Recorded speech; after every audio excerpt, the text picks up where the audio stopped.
പെൺവേഷത്തിൽ കത്തോലിക്ക ദേവാലയത്തിൽ മോഷണ ശ്രമം, യുവാവ് പിടിയിൽ.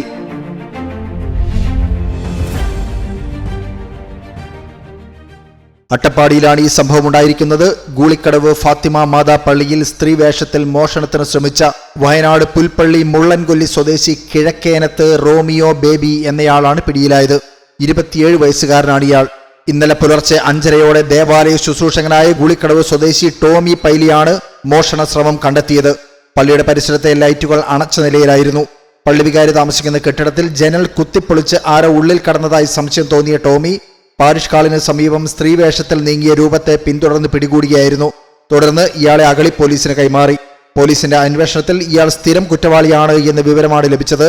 സംസ്ഥാനത്തിന്റെ പല ഭാഗത്തുള്ള 7 കേസുകളിൽ ഇയാൾ പ്രതിയാണ് എന്നാണ് അഗളി SI R രാജേഷ് പറയുന്നത്. വാളയാറിലെ ക്ഷേത്രത്തിലെ മോഷണക്കേസിൽ കണ്ടെത്തിയ വിരലടയാളം ഇയാളുടേതാണ് എന്ന് സ്ഥിരീകരിച്ചിട്ടുണ്ട്. പ്രതിയെ വാളയാർ പോലീസിന് കൈമാറുമെന്നാണ് അഗളി പോലീസ് അറിയിക്കുന്നത്.